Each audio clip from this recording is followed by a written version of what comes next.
Good morning. स्वागत है आप सभी का करंट अफेयर्स ईएफएस के यूट्यूब चैनल में। और आज आप सभी को हिंदी दिवस की हार्दिक शुभकामनाएं।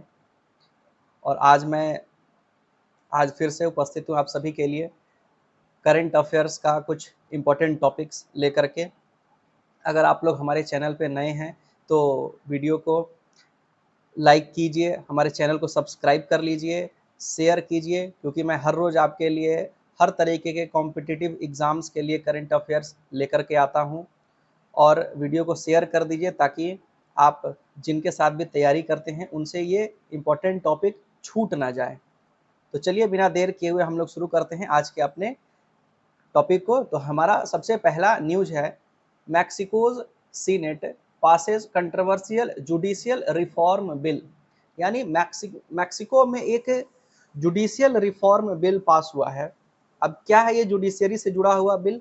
तो इसमें अब मैक्सिको में जो जजों की नियुक्ति होगी वो अब इलेक्शन के द्वारा होगा, यानी पीपल उसमें वोट करेंगे और तब जाकर के उनका सिलेक्शन होगा। Mexico become the world first country to allow voters to elect जजेस। यानी मैक्सिको दुनिया का पहला देश है जहां पे वोटर्स जज चुनेंगे। अब इसके सपोर्टर्स जो है, इस बिल के जो सपोर्टर है उनका क्या कहना है? सपोर्टर्स से द चेंज विल मेक जजेस मोर अकाउंटेबल। जो इसके पक्ष में है उनका कहना है कि जब पब्लिक उनको चुनेगी तो जिस तरीके से सरकार पब्लिक के लिए अकाउंटेबल होती है, यानी जवाबदेही उनकी बनती है पब्लिक के प्रति, तो अगर जज भी पब्लिक चुनेगी तो जजों के ऊपर भी जिम्मेदारी आएगी कि वो पब्लिक के तरफ जो है ज़्यादा अकाउंटेबल हो जाएं, ज़्यादा जिम्मेदार हो जाएं। लेकिन जो क्रिटिक हैं इस बिल के, जो अपोजिशन में है, उनका क्या कहना है? तो उनका कहना है the changes would pose a major risk to Mexican democracy and enable criminals to exploit politically motivated and inexperienced judges। उनका कहना है कि जो अगर जजों की नियुक्ति पीपल पार्टिसिपेशन से होती है तो हम लोग अपने कंट्री में भी देखते हैं, आए दिन ऐसा होता है कि जितने भी पीपल रिप्रेजेंटेटिव हैं वो अपने पावर का गलत फायदा उठाते हैं और या फिर गलत लोग चुन लिए जाते हैं। हमें मालूम होता है कि वो गलत हैं, बोलते नहीं हैं, मानते नहीं, वो अलग बात है, लेकिन हाँ कहीं ना कहीं उनमें गलतियां होती हैं। तो अगर जजों की नियुक्ति भी इस तरीके से होने लगी तो वहां भी गलतियां हो सकती हैं। तो देखिए इसका क्या रिजल्ट लॉन्ग टर्म में ही इसके इफेक्ट के बारे में देखा जा सकता है। तो चलिए हम लोग आगे बढ़ते हैं अपने अगले न्यूज के तरफ। हमारा अगला न्यूज है, Algeria joins BRICS new development bank. यानी ब्रिक्स का जो न्यू डेवलपमेंट बैंक है उसमें अल्जीरिया अब जुड़ चुका है। ब्रिक्स क्या है? तो 5 देशों का ये ग्रुप है और जो इसमें ब्राजील है, रसिया है, इंडिया है, चाइना है और साउथ अफ्रीका है। इनिशियली में केवल 4 देश थे, ये ब्रिक हुआ करता था, जिसमें ब्राजील, रसिया, इंडिया और चाइना थे। बाद में 2010 में साउथ अफ्रीका इससे जुड़ा। अगर न्यू डेवलपमेंट बैंक की बात करें तो इसमें धीरे धीरे बहुत सारे देश जुड़ते चले गए ब्रिक के ग्रुप में।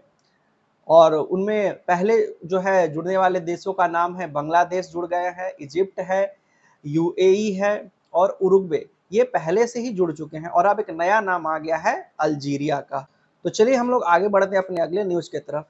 Indian army contingent departs for India Oman joint military exercise Al Najah 5। यानी भारत की जो आर्मी है वो एक नए प्रैक्टिस के लिए जा चुकी है। अल नज़ा उस प्रैक्टिस का नाम है। इंडिया और ओमान के बीच में युद्धाभ्यास होता है। अगर इसके बारे में हम लोग कुछ इंपॉर्टेंट टर्म्स देखें तो क्या क्या है? The Indian army has departed for 5th edition of India Oman joint military exercise Al Najah. इस ज्वाइंट एक्सरसाइज का नाम अल नज़ा है और ये 5वीं बार हो रहा है। The exercise focuses on enhancing counter terrorism capability particularly in desert environment. इस ज्वाइंट एक्सरसाइज का जो मेन मोटिव होता है वो मेनली डेजर्ट एरियाज में किस तरीके से टेररिज्म को काउंटर किया जाए उस पे ये प्रैक्टिस करते हैं। और अगर हम लोग तीसरे पॉइंट की तरफ चले तो है 60 personal from each side participating, दोनों तरफ से, इंडिया से भी और ओमान से भी 60 पर्सोनेल यानी सोल्जर्स रहेंगे। और ये 13 सितंबर से लेकर के 26 सितंबर तक चलेगा। कहाँ चलेगा? तो रापकू ट्रेनिंग एरिया है सलाला ओमान में। तो अल नज़ा 5 ओमान में हो रहा है, इंडिया और ओमान के बीच में हो रहा है। 13 से 26 तारीख तक ये चलेगा। रापकूट ट्रेनिंग एरिया में सलाला में हो रहा है। ये कुछ इंपॉर्टेंट इसमें से न्यूज है। चलिए हम लोग आगे बढ़ते हैं अपने अगले न्यूज की तरफ। Port Blair renamed as Shri Vijayapuram by government of India, यानी पोर्ट ब्लेयर का अब नाम बदल करके श्री विजयपुरम रख दिया गया है।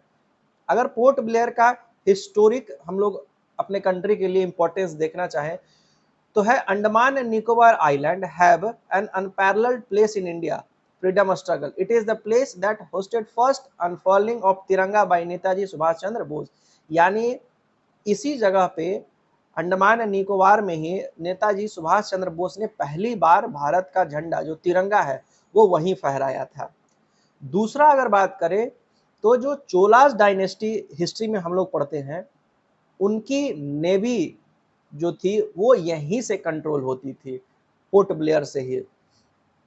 और अगर हम लोग तीसरे हिस्टोरिक मोमेंट का बात करें तो वीर सावरकर जी को जो काला पानी की सजा हुई थी वो यहीं हुई थी।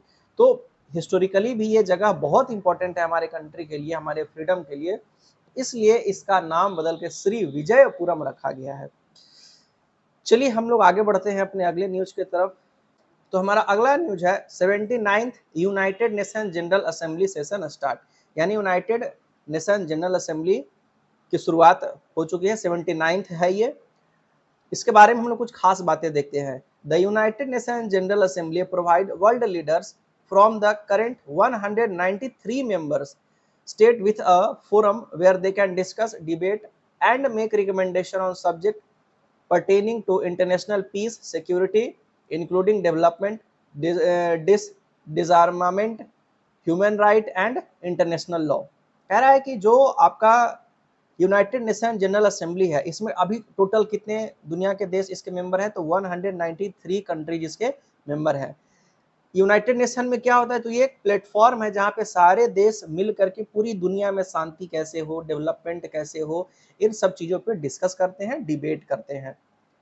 अगर हम लोग सेकेंड पॉइंट पे बात करें तो जितने भी कंट्री इसके मेंबर हैं, जब किसी भी प्रिंसिपल पे वोटिंग करनी होती है तो पूरे डेमोक्रेटिक तरीके से होता है, यानी कि हर देश का इक्वल इसमें वोटिंग राइट है, यानी सबके वोट की काउंटिंग वही होती है। ऐसा नहीं है कि जो अमीर है देश उसका वोट का वैल्यू ज़्यादा होगा, जो गरीब देश है, जो कमज़ोर देश है, जिसका एरिया कम है, पॉपुलेशन कम है, उसका वोट का काउंट कम होगा। ऐसा बिल्कुल नहीं, बिल्कुल डेमोक्रेटिक तरीके से सबको सबकी बराबर की हिस्सेदारी है उसमें। अभी वहाँ के प्रेसिडेंट कौन है? तो फिलेमन यांग वहाँ के प्रेसिडेंट है, कैमरून के हैं ये।